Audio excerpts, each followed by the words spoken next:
भाई बहन, पति पत्नी, प्रेमिका, मित्र शत्रु, सगे संबंधी इत्यादि संसार के जितने भी रिश्ते नाते हैं सब मिलते हैं, क्योंकि इन सब को हमें या तो कुछ देना होता है या इनसे कुछ लेना होता है। वैसे ही संतान के रूप में हमारा कोई पूर्व जन्म का संबंधी ही आकर जन्म लेता है, जिसे शास्त्रों में 4 प्रकार का बताया गया है। 1.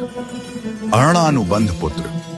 पूर्व जन्म का कोई ऐसा जीव जिससे आपने ऋण लिया हो या उसका किसी भी प्रकार से धन नष्ट किया हो, वह आपके घर में संतान बनकर जन्म लेगा।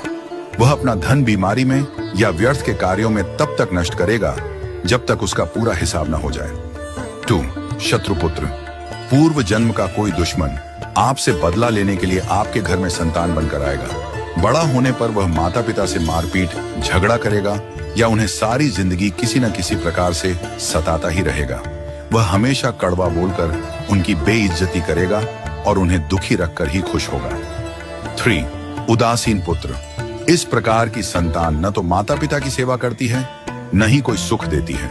वह उन्हें उनके हाल पर मरने के लिए छोड़ देती है। विवाह होने पर यह माता पिता से अलग हो जाते हैं और उनकी चिंता नहीं करते।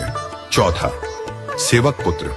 पूर्व जन्म में यदि आपने किसी की खूब सेवा की है तो वह अपनी की हुई सेवा का ऋण उतारने के लिए आपकी सेवा करने के लिए पुत्र बनकर आता है। जो बोया है वही तो काटोगे।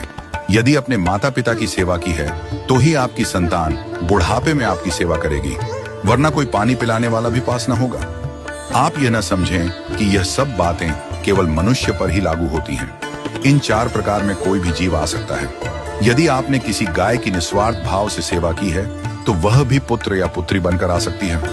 यदि आपने गाय को स्वार्थवश पालकर उसके दूध देना बंद करने के पश्चात उसे घर से निकाल दिया हो तो वह ऋणानुबंध पुत्र या पुत्री बनकर जन्म लेगी। यदि आपने किसी निर्दोष जीव को सताया है तो वह आपके जीवन में शत्रु बनकर आएगा।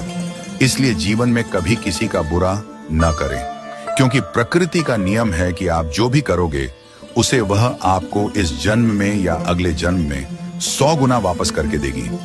यदि आपने किसी को 1 रुपया दिया है तो समझो आपके खाते में 100 रुपया जमा हो गए हैं। यदि आपने किसी का 1 रुपया छीना है तो समझो आपकी जमा राशि से 100 रुपये निकल गए। जरा सोचिए, आप कौन सा धन साथ लेकर आए थे और कितना साथ लेकर जाओगे।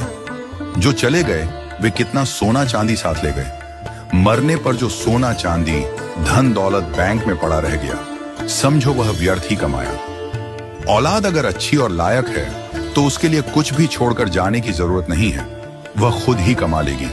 और औलाद अगर बिगड़ी या नालायक है तो उसके लिए जितना भी धन छोड़कर जाओ वह चंद दिनों में